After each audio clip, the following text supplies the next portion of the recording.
Hi guys, നിങ്ങളെവിടെയാണ് guys? നിങ്ങളെവിടെയാണോ അതോ അവിടെയാണോ? എനിക്ക് നിങ്ങളെ കാണാൻ പറ്റുന്നില്ല ഗായ്സ്. അതെന്തുകൊണ്ടായിരിക്കും എനിക്ക് നിങ്ങളെ കാണാൻ പറ്റാത്തത്?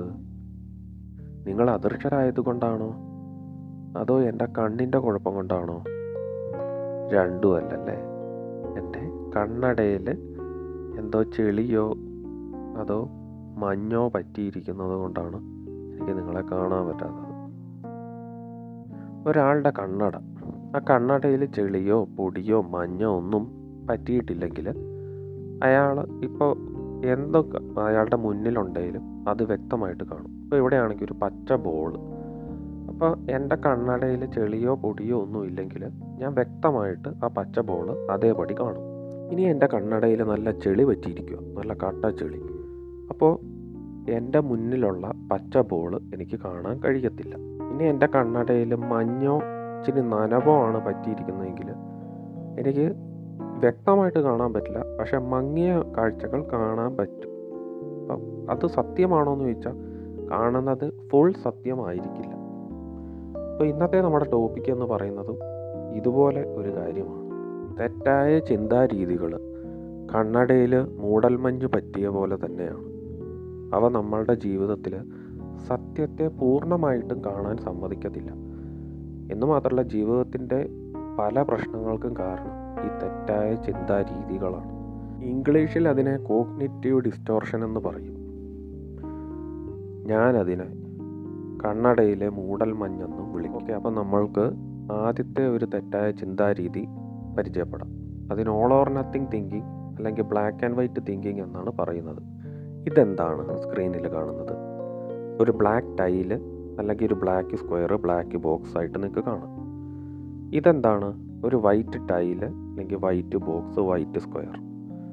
ഓൾ ഓർ നത്തിങ് തിങ്കിങ്ങിനകത്ത് ഒന്നെങ്കിൽ ബ്ലാക്ക് കാണും അല്ലെ വൈറ്റ് കാണും. ഇതിനിടയിലുള്ള ഒരു കാര്യം കാണത്തില്ല. ഇതിനിടയിലും പല നിറങ്ങളുണ്ട്. പക്ഷേ ഓൾ ഓർ നത്തിങ്ങിനകത്ത് ഒന്നെങ്കിൽ ബ്ലാക്ക് അല്ലെങ്കിൽ വൈറ്റ്, ഈ രണ്ടെണ്ണം മാത്രമേ കാണത്തുള്ളൂ. രണ്ട് എക്സ്ട്രീമുകൾ മാത്രമേ കാണാൻ പറ്റുന്നുള്ളൂ. ഇതിനൊരു ഉദാഹരണം എന്ന് വെച്ചാൽ ഒരു സ്ഥലത്ത് ജൂലൈ 15 വെഡ്ഡിങ് ആനിവേഴ്സറി. അപ്പോൾ ഭാര്യ പറയുകയാണ്, ഇന്ന് എൻ്റെ വെഡ്ഡിങ് ആനിവേഴ്സറി അദ്ദേഹം ഓർത്ത് എനിക്ക് സമ്മാനം തന്നില്ലെങ്കിൽ അതിനർത്ഥം അദ്ദേഹം എന്നെ പൂർണ്ണമായിട്ടും വെറുക്കുന്നു എന്നാണ്. അപ്പോൾ ഇവിടെയാണെങ്കിൽ ഭാര്യയുടെ തെറ്റായ ചിന്താരീതി അനുസരിച്ചാണെങ്കിൽ ഒന്നെങ്കിൽ ബ്ലാക്ക്, അതായത് അദ്ദേഹം എന്നെ പൂർണ്ണമായിട്ടും വെറുക്കുന്നു, അല്ലെങ്കിൽ വൈറ്റ്, അദ്ദേഹം എന്നെ പൂർണ്ണമായിട്ടും സ്നേഹിക്കുന്നു. അപ്പോൾ വെഡ്ഡിങ് ആനിവേഴ്സറി ഓർത്ത് വെച്ച് നല്ല സമ്മാനം തരുവാണെങ്കിൽ അദ്ദേഹം എന്നെ പൂർണ്ണമായിട്ടും ഇഷ്ടപ്പെടുന്നുണ്ട്. വെഡ്ഡിങ് ആനിവേഴ്സറി ഓർത്ത് വെക്കാണ്ട് മറന്നു പോയിട്ട് സമ്മാനം ഒന്നും തന്നില്ല, അതിനർത്ഥം അദ്ദേഹം എന്നെ പൂർണ്ണമായിട്ടും വെറുക്കുന്നുണ്ടെന്നാണ്. അപ്പോൾ ഇതിൻ്റെ നടുക്കുള്ളൊരു സംഭവം അവർക്ക് കാണാൻ കഴിയണില്ല. ഇനി മറ്റൊരു ഉദാഹരണം നമുക്ക് നോക്കാം. പരീക്ഷയുടെ റിസൾട്ട് വന്നു. ഒരു കുട്ടിയുടെ പരീക്ഷയുടെ റിസൾട്ട് വന്നു. ഇംഗ്ലീഷിന് A+, ഹിന്ദിക്ക് A+, കമ്പ്യൂട്ടറിന് A+, ഫിസിക്സിന് A+. പക്ഷേ ആ കുട്ടിക്ക് മാത്സിന് മാത്രം B+ ആയിപ്പോയി. അപ്പോൾ ആ കുട്ടി പറയുകയാണ്, ഞാനൊരു സമ്പൂർണ്ണ പരാജയമാണ്. ഇവിടെയാണെങ്കിലും ആ കുട്ടിക്ക് ഫുൾ A+ കിട്ടണം. അതായത് വെള്ള കളർ ആണെങ്കിൽ ഫുൾ A+, ഞാൻ പെർഫെക്റ്റ് ടോപ്പർ, അല്ലെങ്കിൽ ബ്ലാക്ക് ആയിപ്പോവും, അതായത് സമ്പൂർണ്ണ പരാജയം. ഇതിനിടയിൽ പാസ് മാർക്ക് കിട്ടി, അടുത്ത അഡ്മിഷന് യോഗ്യത ഉണ്ട്, അതൊന്നും ചിന്തിക്കണില്ല. ഇനി മറ്റൊരു ഉദാഹരണം നോക്കാം. രാവിലെ നല്ല ചൂട് ചായ അല്ലെങ്കിൽ കാപ്പിയെ. അപ്പോൾ കാപ്പിക്കകത്ത് ബിസ്ക്കറ്റ് മുക്കി കഴിക്കാൻ പോകും. ബിസ്ക്കറ്റ് മുക്കി കഴിക്കുമ്പോൾ കുറച്ച് ബിസ്ക്കറ്റ് പൊടിഞ്ഞ് അതിൽ മുങ്ങിപ്പോവും. നമ്മുടെ പ്ലാൻ തെറ്റിപ്പോയി. അപ്പോൾ ആ ഒരു ഇതിൽ നമ്മൾ പറയുകയാണ്, എൻ്റെ ജീവിതം അല്ലെങ്കിൽ ഇന്നത്തെ ദിവസം മുഴുവൻ ഒരു സമ്പൂർണ്ണ പരാജയം. അപ്പോൾ ഇതിനിടയിൽ ഇനി നടക്കാൻ പോണ കാര്യങ്ങൾ വേറെ നല്ലതുണ്ടാവും, പക്ഷെ അത് കാണാനില്ല. ഇന്നത്തെ ദിവസം എല്ലാ കാര്യങ്ങളും പെർഫെക്റ്റ് ആയിരിക്കണം. അപ്പോൾ അതാണ് വെള്ള കളർ. അല്ലെങ്കിൽ കറുപ്പായിരിക്കും, അതായത് സമ്പൂർണ്ണ പരാജയമായിരിക്കും, ടോട്ടൽ ഫ്ലോപ്പ് ആയിരിക്കും അന്നത്തെ ദിവസം. ഇനി നമ്മൾക്ക് മറ്റൊരു തെറ്റായ ചിന്താരീതിയെ പരിചയപ്പെടാം. അതിൻ്റെ പേരാണ് ഓവർ ജനറലൈസേഷൻ. ഒരു പെണ്ണിന് അവൻ്റെ ഹൃദയം കൈമാറുകയാണ്. എന്നാ പിടിച്ചോ എൻ്റെ ഹൃദയം. പക്ഷെ ആ പെണ്ണ് ആ ഹൃദയം എടുത്ത് ഒരു ഏറ് വെച്ച് കൊടുത്തിട്ട് വേറെ പണക്കാരനെ കിട്ടുമെന്നും പറഞ്ഞ് റിജക്റ്റ് ചെയ്ത് പോകുന്നു. അപ്പോൾ ആണിന് സങ്കടവും ദേഷ്യവും വന്നിട്ട് ആണ് പറയുകയാണ്, എല്ലാ പെണ്ണുങ്ങളും പൈസയുടെ പുറകെ, അല്ലെ എല്ലാ പെണ്ണുങ്ങളും വിശ്വസിക്കാൻ കൊള്ളത്തില്ല, ചതിക്കും.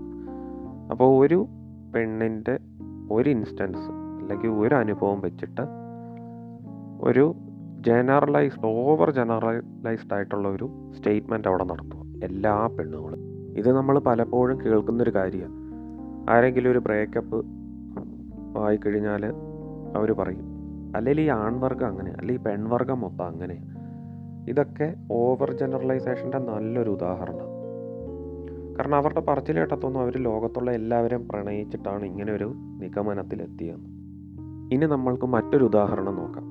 സ്ഥലം കൊല്ലം. ഒരു നല്ല കല്യാണം നടന്നുകൊണ്ടിരിക്കും. അപ്പോൾ ഒരു പുള്ളി ചോദിക്കുന്നു, ചേട്ടാ ഇച്ചിരി പപ്പടം ഇടാവോ, അല്ലെങ്കിൽ ഒരു പപ്പടം തരാവോ? അപ്പോൾ മറ്റേ പുള്ളി പറയുന്നു, പപ്പടം ഇവിടെ ഇല്ല, തീർന്നു പോയി. അപ്പം തന്നെ മറ്റേ ചോദിച്ച പുള്ളി ഒരു വടിയെടുത്ത് പപ്പടം തരേണ്ട ആളുടെ തലമണ്ട അടിച്ചങ്ങ് പൊളിക്കുക. അപ്പോൾ ഇങ്ങനൊരു സംഭവം നടന്നു, വാർത്തയിലൊക്കെ വരുന്നു, കൊല്ലത്ത് കല്യാണത്തിന് പപ്പടം കിട്ടിയില്ല, തലമണ്ട അടിച്ചു പൊളിച്ചു.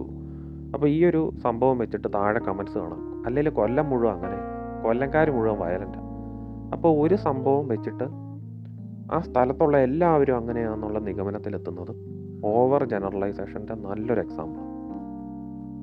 ചുരുക്കി പറഞ്ഞാൽ ഓവർ ജനറലൈസേഷൻ എന്ന് വെച്ച് കഴിഞ്ഞാൽ ഒരു കാര്യത്തെ വെച്ച് ബാക്കി എല്ലാം അങ്ങനെയാണെന്ന് പറയുന്നത്. അപ്പോൾ ഇവിടെയാണെങ്കിലും പച്ച ബോൾ, ഓവർ ജനറലൈസേഷൻ വെച്ചിട്ടാണെങ്കിൽ ലോകത്തുള്ള എല്ലാ ബോളും പച്ച ബോളാണെന്ന് പറയുന്നതായിരിക്കും. ആകെ ഒരു ബോളേ കണ്ടിട്ടുള്ളൂ, പച്ച ബോൾ.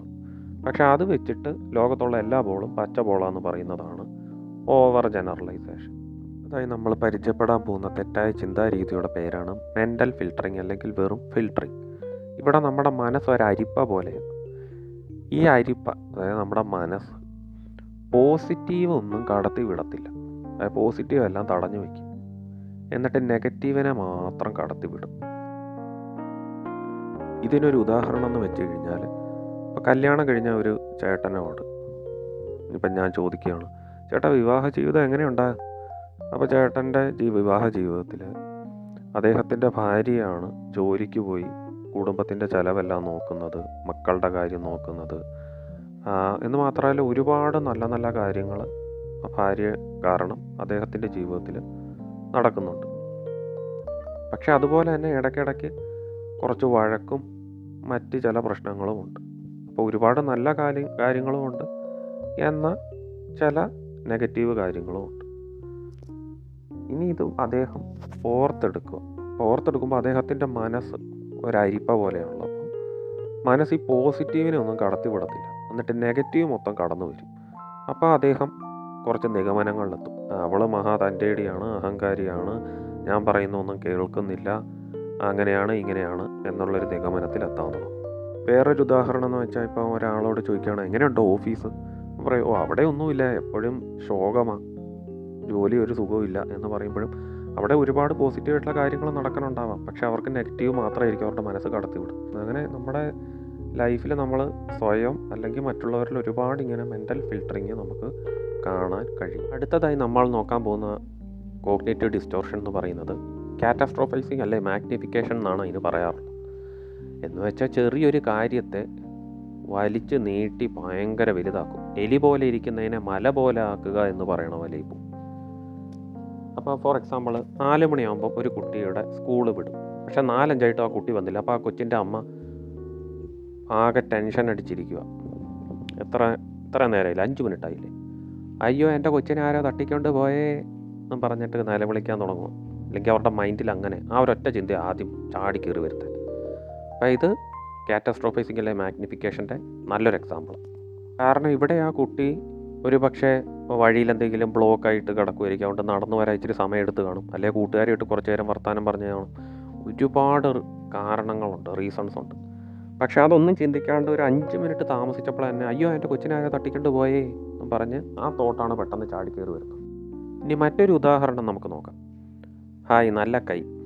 അപ്പം കൈ ഇങ്ങനെ നോക്കിക്കൊണ്ടിരിക്കുക. കൈ നോക്കുമ്പം ഒരു കറുത്ത പാട്, ഇതുവരെ ഒന്നും കാണാത്തൊരു കറുത്ത പാട് കാണും. അപ്പോൾ മാഗ്നിഫിക്കേഷൻ അല്ലെങ്കിൽ കാറ്റസ്ട്രോഫൈസിങ് തെറ്റായ ചിന്താരീതിയുള്ള ഒരാൾ ആദ്യം തന്നെ അത് കാണുമ്പോൾ ചിന്തിക്കണം, അയ്യോ ഇത് സ്കിൻ ക്യാൻസറാ, പാളി, പിന്നെ ഊണും ഇല്ല ഉറക്കവും ഇല്ല, എന്തോ ജീവിതം അവസാനിക്കാറായെന്നുള്ള തോന്നലായി. അപ്പോൾ ഇത് ഇപ്പോൾ ഒരുപാട് നമുക്കങ്ങനെ റിയൽ ലൈഫിൽ കാണാൻ പറ്റും.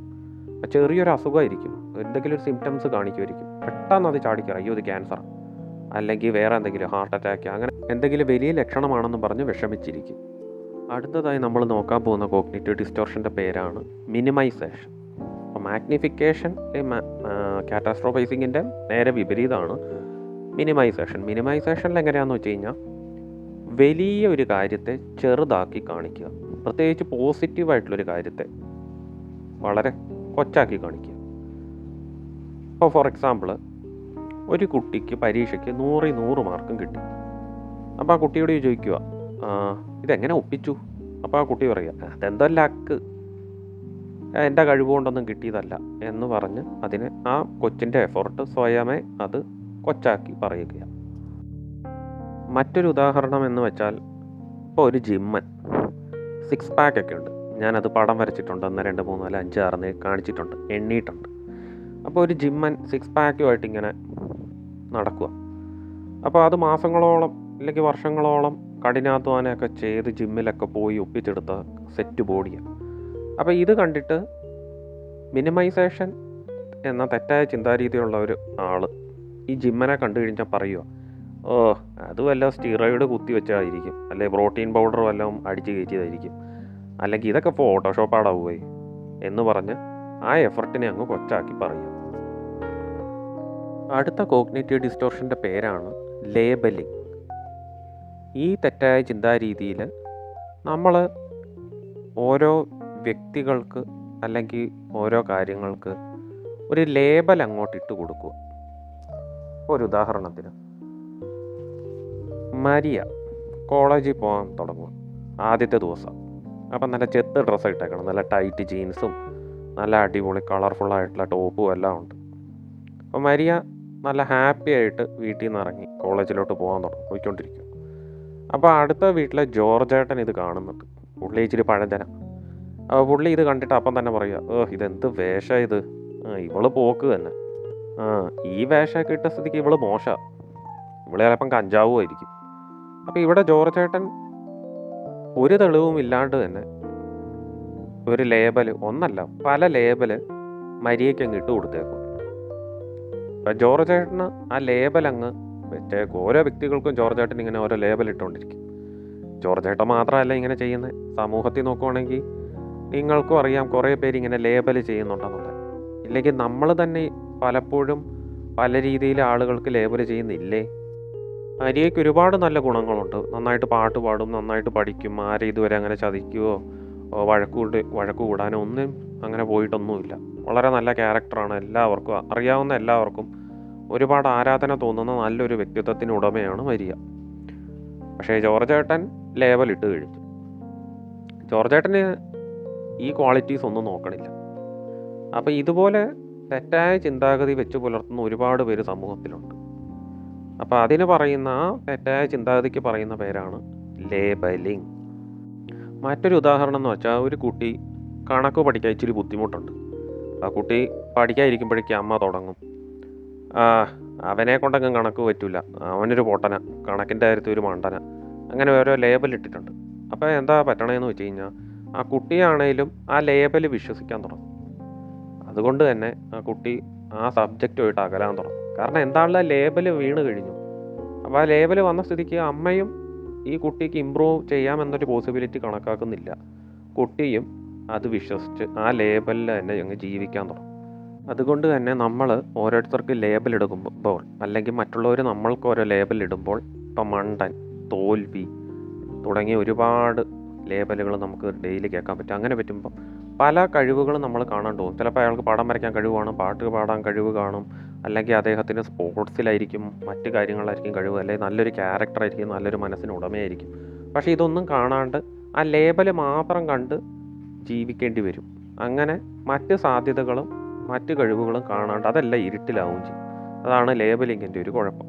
അടുത്ത കോഗ്നിറ്റീവ് ഡിസ്റ്റോർഷൻ്റെ പേരാണ് പേഴ്സണലൈസേഷൻ. പേഴ്സണലൈസേഷൻ എന്ന് പറഞ്ഞു കഴിഞ്ഞാൽ ഈ തെറ്റായ ചിന്താരീതിയിൽ വഴിയെ പോകുന്ന എല്ലാ പ്രശ്നങ്ങളും അല്ലെ നമുക്ക് നിയന്ത്രിക്കാനാവാത്ത കാര്യങ്ങളുടെ എല്ലാ ഉത്തരവാദിത്വം നമ്മളങ്ങ് ഏറ്റെടുക്കും. ഇപ്പോൾ ഫോർ എക്സാമ്പിൾ ഒരു ഓഫീസ്, ആ ഓഫീസിൽ ഒരിടത്ത് ആ ഒരു ഓഫീസിൽ 2 പേര് നല്ല കൂട്ടാം. ഒരു രാവിലെ തന്നെ വർത്തമാനം പറയാൻ തുടങ്ങിയാൽ പിന്നെ ഓഫീസ് അടയ്ക്കണവരെ, അന്നത്തെ ദിവസം ഓഫീസ് അടയ്ക്കണവരെ വർത്തമാനം പറഞ്ഞ് ഇങ്ങനെ ഇരിക്കും. നല്ല രസം. ചിലരോർക്കും അവർ തമ്മിൽ ലവ് ആണ് എന്ന് വരെ ഓർക്കാറുണ്ട്. അങ്ങനെ ഒരു ദിവസം അതിൽ പെണ്ണ് വർത്തമാനം ഒന്നും പറയണില്ല. ചാടയാണോ സങ്കടമാണോ എന്താണെന്നറിയില്ല, മുഖം തിരിഞ്ഞങ്ങ് ഇരിക്കുക. അല്ലെങ്കിൽ രാവിലെ തൊട്ട് വർത്തമാനം പറഞ്ഞിരിക്കണേ, ഒന്നും മുഖത്ത് നോക്കി ചിരിക്കണ പോലുമില്ല. തിരിഞ്ഞിരുന്ന് ജോലി ചെയ്യേണ്ട മുഖത്താണെങ്കിൽ ആകെ ഒരു കലിപ്പ് ലുക്കും. അപ്പം അത് കണ്ടപ്പോഴേക്കും നമ്മുടെ ഈ പുള്ളിക്ക് ഭയങ്കര സങ്കടമായി. പുള്ളി അപ്പം തന്നെ പുള്ളിയുടെ മനസ്സിൽ വന്ന ചിന്തകളെന്ന് പറഞ്ഞാൽ, ഞാൻ എന്തോ അന്ന് പറഞ്ഞതിൻ്റെ ആവും, ഞാൻ എന്തെങ്കിലും മോശമായിട്ട് പെരുമാറിയോ, ഇങ്ങനെ തിരിഞ്ഞിരിക്കാൻ കാരണം ഞാൻ എന്തോ തെറ്റ് ചെയ്തതുകൊണ്ടാണ്. പിന്നെ അത് ഓർത്തിരുന്ന് കരച്ചിൽ പോലെ കണ്ണ് നിറയുന്നു, വിഷമിച്ചിരിക്കുന്നു. അപ്പോൾ ഇതൊരു പേഴ്സണലൈസേഷൻ്റെ നല്ലൊരു എക്സാമ്പിളാണ്. ഇനി മറ്റൊരു ഉദാഹരണം, ഒരാൾ റോട്ടിലോട്ട് ഇറങ്ങി. അപ്പോൾ റോട്ടിലോട്ട് നടന്നു പോയിക്കൊണ്ടിരിക്കുക. അപ്പോൾ ആ റോട്ടിലോട്ട് നടന്നു പോയിക്കൊണ്ടിരിക്കുമ്പോൾ പുള്ളിയുടെ കൺമുന്നിൽ വെച്ച് 2 കാറ് തമ്മിൽ കൂട്ടിയിടിച്ച് ആക്സിഡൻറ്റിൽ. അപ്പോൾ പുള്ളിയുടെ മനസ്സിൽ വന്ന ചിന്ത എന്താണെന്ന് വെച്ച് കഴിഞ്ഞാൽ, ഞാൻ എന്തോ കഷ്ടകാലം പിടിച്ച, അല്ലെങ്കിൽ ഞാൻ ഈ റോട്ടിലിറങ്ങുമ്പോഴേ ഇങ്ങനെ അപകടങ്ങളുണ്ടാവണം, അപ്പോൾ എനിക്കിതിലെന്തോ പങ്കുണ്ട് എന്ന് പറഞ്ഞ് വിഷമിച്ചിരിക്കും. ഇനി വേറൊരു എക്സാമ്പിൾ എന്ന് പറഞ്ഞാൽ, ഒരു കുട്ടി, ആ കുട്ടി സ്കൂളിൽ നിന്ന് മടങ്ങി വീട്ടിലെത്തിയിട്ട് കണക്കിൻ്റെ പരീക്ഷയുടെ മാർക്ക് കാണിച്ചു കൊടുക്കുക അമ്മയുടെ അടുത്ത്. അമ്മയെ എനിക്ക് കണക്കിന് മുട്ടയാ കിട്ടിയേ എന്ന് പറഞ്ഞ് വിഷമിച്ച് കാണിച്ചു കൊടുക്കുക മാർക്ക്. അപ്പോൾ ഇത് കാണുന്ന അമ്മ അപ്പം തന്നെ, അയ്യോ എൻ്റെ കൊച്ചിന് ഈ ഗതി വരാൻ കാരണം ഞാനൊരു നല്ല അമ്മയല്ല.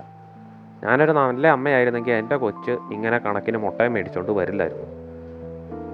പിന്നെ വേണമെങ്കിൽ പറയാം, എൻ്റെ അതേ പാരമ്പര്യമാണ്, ഞാനും കണക്കിന് മോശം, അതുകൊണ്ടാണ് എൻ്റെ കൊച്ചും ഇങ്ങനെ ആയിപ്പോയെ, അങ്ങനെയുള്ള വർത്താനമൊക്കെ പറയാം. അപ്പോൾ ആ കുട്ടിയുടെ ഫെയിലിയറിനെ ഫുൾ റെസ്പോൺസിബിലിറ്റി അമ്മ അങ്ങ് ഏറ്റെടുക്കും, ആ കുട്ടിയുടെ അമ്മ.